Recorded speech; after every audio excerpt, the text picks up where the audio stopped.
Thanks everyone. Australian captain Pat Cummins the day before our first test here in Perth. I don't think we're going to get to everyone. We'll try to answer as many questions as we can. So someone, maybe one of the Aussie guys wants to lead us off. Floor is yours. Sam down the back. Hey Pat, hope you're going well. You and the team have achieved so much, in these last few years and have so many titles to your name. What would winning the Board of Gavaskar Trophy mean to you? Yeah, I think for about half the change room we haven't won the Board of Gavaskar, so it's kind of one of the last things to tick off, I think, for a lot of us. I also think, we've almost every challenge that we've had thrown at us over the last few years, we've stepped up and done well. I think to do that for another year, another home summer, would kind of cement this rather than just being a 2 or 3 season thing. It's suddenly into a half generation thing. So yeah, we're all excited. We know India are right up there with one of the best teams in the world, so we're excited.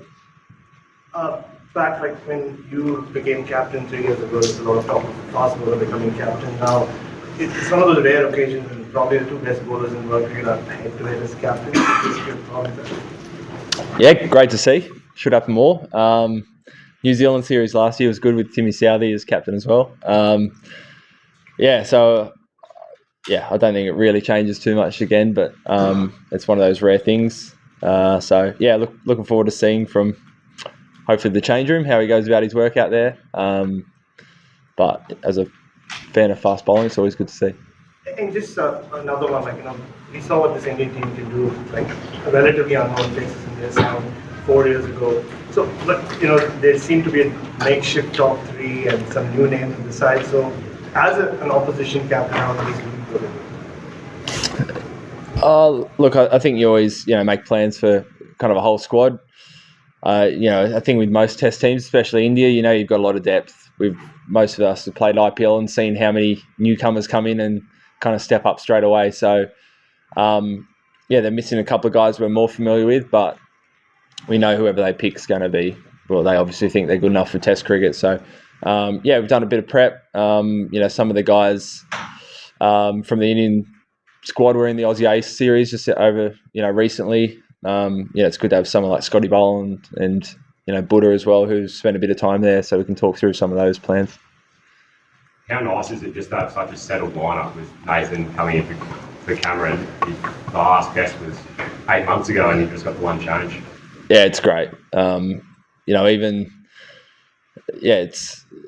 weird. It's basically been the same side for the last 2 or 3 years. So the week lead-in is very normal. It's all very relaxed.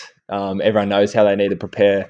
So it's pretty seamless. All the meetings, training, all those kind of things. We've done it heaps before with the same people. So it's just about kind of reaffirming what we do really well. But I think that's been one of the strengths of our team is not only the consistency, but how well everyone gets on and how much we love playing together. Just in terms of Mitch Marsh, there seems to be a bit of intrigue about how many overs does he bowl and if he can bowl. Do you think he will bowl in this test? And if so, what's his upper limit? Yeah, never quite put an upper limit on anyone. He'll definitely bowl this test. It's definitely available to bowl.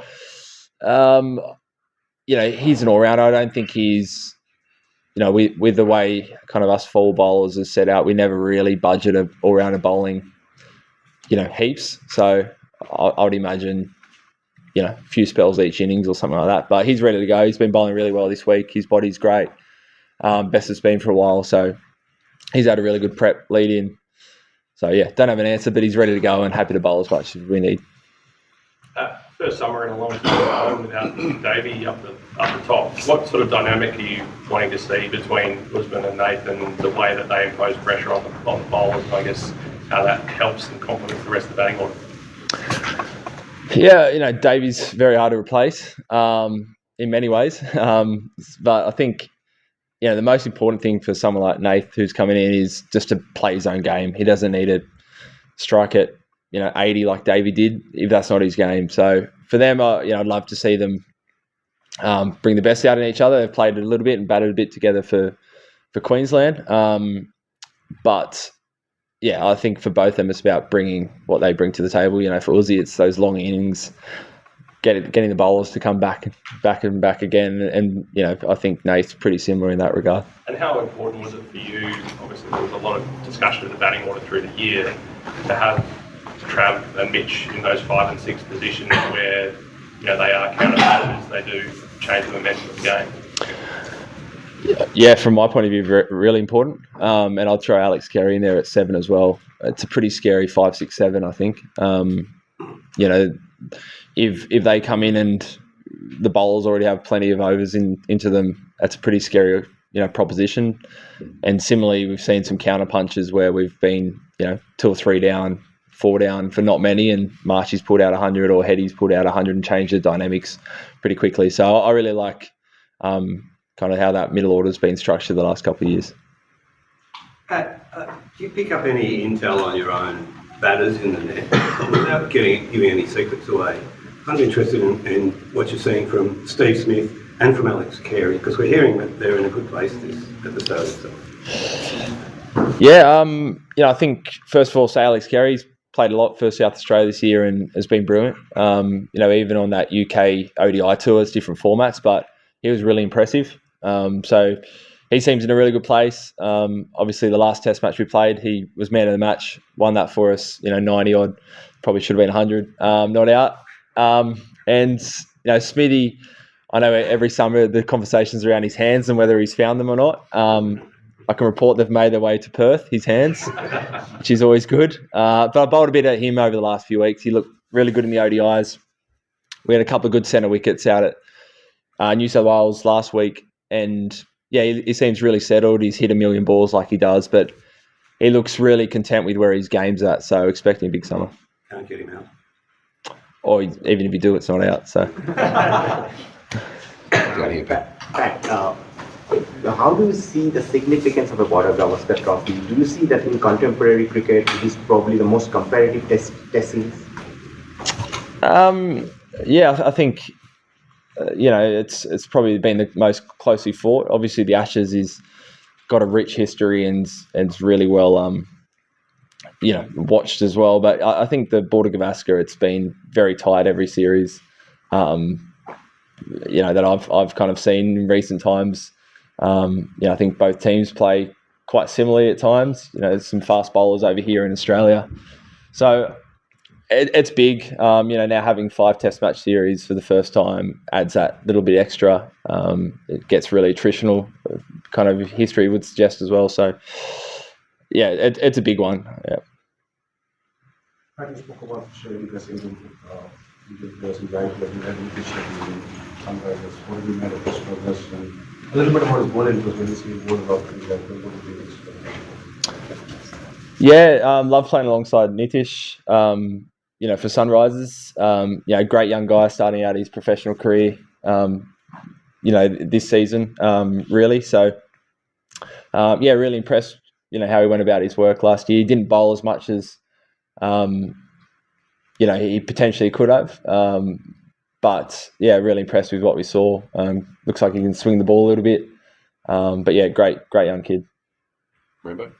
Just going back to the fast bowling captain, I'm just wondering how many tests you found it took to get your head fully around the dual roles, assuming you got your head fully around it? Good question. Don't know really. I'd say, maybe a summer or so. So maybe a year, maybe 10 Test matches or so. I think till you're fully comfortable, but. I don't think I'd particularly change too much over those 10 Test matches. Your intuition gets a little bit stronger, but even when I was really new to it, obviously got wonderful teammates and staff who are helping you out. So you never really feel like you're out there alone. No, I think the question is always just are you bowling too much or not enough? That's always the question. Which, again. Gut feel, speak to some other people out there, kind of come up with a decision. Louis? Just on your personal come build up to the series, I've heard you say in the past you might kind of be a bit underdone going for a long series. Do you feel sufficiently underdone? I do. I feel great. I couldn't have asked for a better lead-in. So hopefully it translates into a good summer. But I've been really lucky to have 4 or 5 months off to build up, get strong. Played some white ball cricket for New South Wales and Australia, and it's no real hiccups. So I feel as strong and as fresh and as fit as I have for a long time. So sufficiently underdone. Yeah. Just on that, how did you reflect on sort of some of the commentary around the rest of you guys for the white ball series? Yeah, look, I think it's inevitable, but this summer in particular, kind of Perth ODI, 48 hours after playing in Adelaide, we just thought it was a bit kind of high risk for our players to go there and then fly back to Sydney and then fly back here a few days later. So, some people might disagree. I think it's one of those ones that you might not necessarily see the benefits of it right away. But obviously we've got 5 tests, then into Sri Lanka and lots of other cricket. So it might not be till a few months later that you see those extra 4 days of travel kind of pay dividends. Pat, you had a look at the wicket yesterday. Steve had a look at it this morning. It's obviously been a bit of a wet build-up. What did you make of the deck? Looks good. Looks really even coverage of grass. It always looks really good here. So not too sure what to make of it. Been a bit more rain about than they perhaps thought. So it's kind of been on and off covers, but the sun's out there now baking it. So see how we go tomorrow. But looks pretty good. Do you have an inkling as to that'll evolve? Yeah, I do.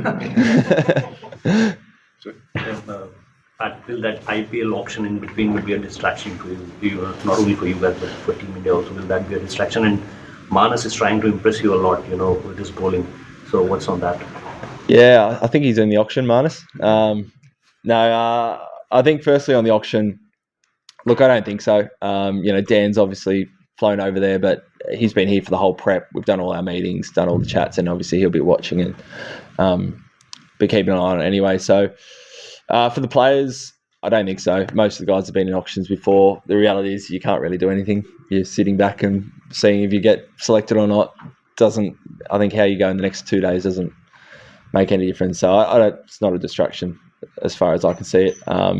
Second part of the question, what was it again? Manas with the ball. Manas. Yes, he's always trying to impress with the ball, which is great. He loves bowling. He's one of those guys, as we know, always wants to be involved, which is great. You wish you had 11 of those guys in a team. He's bowled some handy overs for Queensland. Obviously got leg spin, bowled a bit of off spin in the past, and then this year it's been on to pace bowling. I'm sure he'll get the ball at some stage, and he's been bowling quite a few bounces as well. So that's maybe something we'll turn to at some point as well. A couple more here. Let's go here. Pat, as an Aussie not winning the Gavaskar trophy for the last 10 years, does it add a bit more pressure to the team, especially the senior guys in the team? I'm not sure if it's pressure. You always feel pressure playing at home. You want to do well. Us as Aussies expect to do really well here at home. So we know they're a really strong side. And a lot of us, were part of those most recent 2 or 3 series. So, it's a big series. Kind of not looking too far in the past. It's more, every summer, whoever we're playing against, we want to do well. You mentioned before that the benefits of having the experience that you have in the team, where you sort of know, but when you come into camp, exactly what's going on. But I suppose being an older team and you come into a big series like this where there's a lot on the line, is there that pressure of having to perform and having to win to make sure you sort of can stay together as a team? Because I suppose there's always that look to regenerate as well. I think if you're early on in your career, there's pressure to try and assert yourself and earn your spot in the side. And once you're in the side, there's always that pressure to hold on to it or take your game to the next level. It's a test match. There's millions of people watching. There's always pressure. So we always talk about trying to find when you are at your best and trying to place yourself as closely to that as possible. And that's what experience brings. For the team, hopefully everyone's looking back on their experiences positively. You've learned a lot throughout your career and you're kind of concentrating on, what makes you a good player as opposed to thinking about if it doesn't go right. A couple of days ago in the build-up, new score being challenged 7 everything. yeah, there's huge build-up in Hindi, in Punjabi, in Virat and stuff. So I was back home and we were like, whoa, they're going all in to cater not only to the Asian population here, even to the television audience back home. What was the reaction in you and Australian players? Like, how did you guys react? Seeing all that, the different languages and stuff. In Australian newspapers. I haven't seen the newspapers, to be honest.